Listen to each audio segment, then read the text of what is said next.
Halo, selamat siang untuk dosen. eh, Perkenalkan, nama saya Wilma Ginta Sembiring, Binusien 2023, NIM 230196150. Nah, saya ingin menjelaskan tentang ujian tengah semester mata kuliah Data dan Information Management. Nah, saya ingin menjelaskan tentang soal yang A tentang database-nya. Basic database merupakan komponen dasar dari sebuah sistem informasi dan pengembangan serta penggunaannya untuk kebutuhan organisasi yang lebih besar. Nah, database itu sangat dibutuhkan untuk organisasi yang kecil maupun besar. Nah, yang pertama itu ada database planning.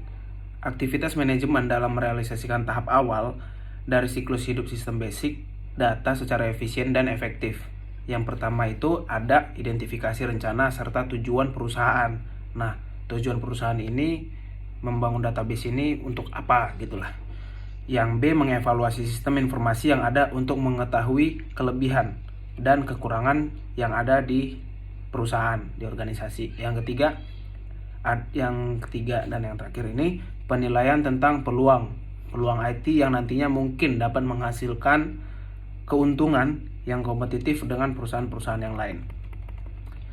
Selanjutnya, definisi sistem. Definisi sistem ini bertujuan untuk mengembangkan ruang lingkup dan batasan dari sistem basic data kita itu dari sudut pandang setiap pengguna yang akan menggunakannya nanti.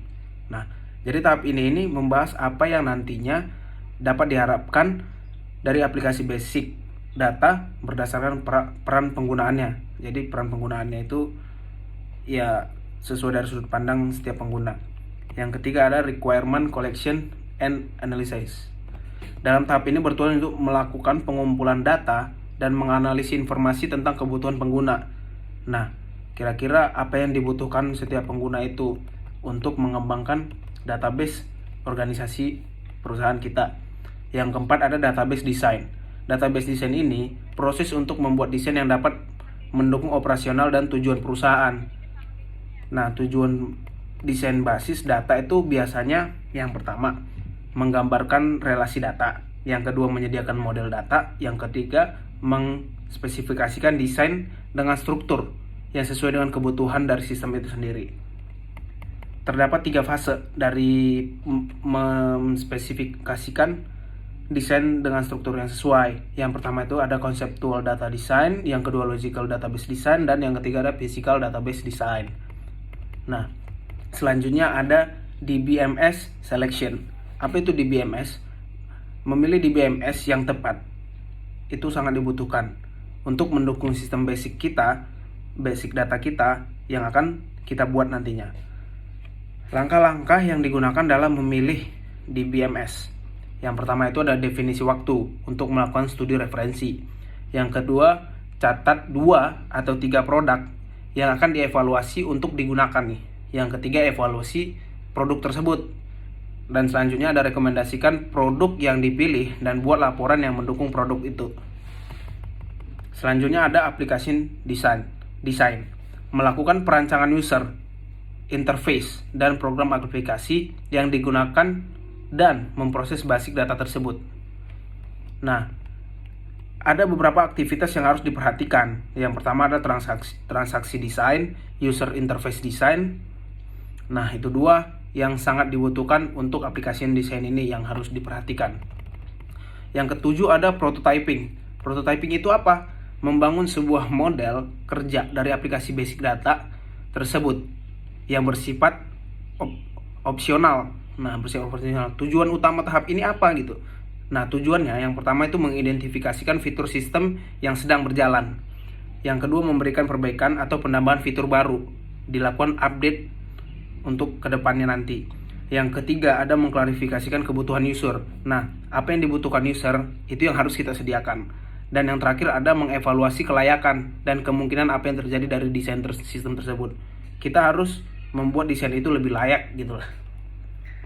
Dan yang ke-8 ada implementation. Implementation merupakan realisasi secara fisik dari basic data yang yang aplikasi yang kita sedang rancang tersebut. Implementasi basic data yang dapat dirancang yang dicapai menggunakan DDL untuk database file yang kosong, ada DDL juga untuk user view yang diinginkan. Terus yang terakhir ada 3GL atau 4GL untuk membuat program aplikasi tersebut. Yang kesembilan ada conversion data and loading. Nah, proses pemindahan data lama ke dalam basic yang baru serta mengkonversikan aplikasi yang sudah ada sehingga dapat digunakan ke basic data yang baru. Jadi yang lama dibuat ke yang baru, dilakukan update seperti itu. Setelah melakukan conversion data dan loading, kita akan melakukan testing. Apakah ada error dari database yang kita buat sehingga lebih optimal lagi pengerjaannya nanti. Selanjutnya ada proses maintenance, operational maintenance, proses memonitori serta memelihara instalasi sistem basic dari data setelah sistem basic data telah beroperasi secara penuh. Diperlukan untuk memonitori secara dekat agar memastikan performa berada pada level yang bisa diterima sehingga tidak ada kerusakan atau crash dalam database tersebut. Tahap kegiatan yang harus dilakukan saat melakukan operational maintenance itu mengawasi kinerja sistem. Yang kedua, memelihara dan pembaharuan aplikasi data basic tersebut. Penggabungan kebutuhan yang baru ke dalam aplikasi basic data tersebut. Itu penjelasan tentang soal A. Nah, selanjutnya ini memungkinkan. Selanjutnya ada kesulitan yang dihadapi dalam penerapan database sistem life circle untuk PT Mekarwangi Property. Jarang sekali proyek real mengikuti aliran sekuensial yang dianjurkan model karena model ini bisa melakukan iterasi tidak langsung, secara tidak langsung bisa teriterasi seperti itu. Pelanggan sulit untuk menyatakan kebutuhan secara eksplisit sehingga sulit untuk mengakomodasi ketidakpastian pada saat awal proyek. Terus ada pelanggan harus bersikap sabar karena harus menunggu sampai akhir proyek diselesaikan. Dan yang keempat itu sistem analisis interview atau wawancara untuk suatu percakapan langsung dengan tujuan tertentu dengan menggunakan format tanya jawab. Nah, pada saat tanya jawab level direksi atau top level manajemen sebagai berikut.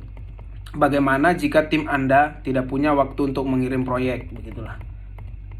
Nah, di sini kita memberikan kuesioner. Nah, kuesioner itu dalam bentuk kelayakan dan kepuasan dari user yang menggunakan database kita. Nah, kita masuk ke soal B. Soal B itu tentang penyewa dan staf pengelola. Jadi yang pertama, penyewa itu melakukan pendataan unit, tanggal, mulai dan akhir semuanya, lalu dikelola oleh staf dan segala macam, sudah dijelaskan dalam diagram. Apabila invoice telah diterima, penyewa melakukan pembayaran sebelum jatuh tempo dengan transfer ke nomor virtual account yang terdata pada setiap data penyewa. Kalau belum bayar, melakukan pembayaran invoice. Kalau sudah bayar berarti mengirim kwitansi pembayaran dari pengelola via pos atau dapat dikirim via email sesuai dengan permintaan penyewa. Begitu adalah, dan di bawah ini ada flowchartnya, dan itu flowchartnya. Yang selanjutnya ada konseptual database design atau IRD dan data dictionary untuk proses bisnis. Nah, di sini sudah dijelaskan dalam bentuk diagram. Jadi ID user dan password, nama pengelola, NIP, intersection, varchar, TBL sewa, memiliki, setelah itu mengelola, lalu dibuat. Nah, begitu juga dengan logical database design IRD, business data dictionary. Sekian presentasi dari saya. Kurang lebihnya saya minta maaf. Sekian, terima kasih.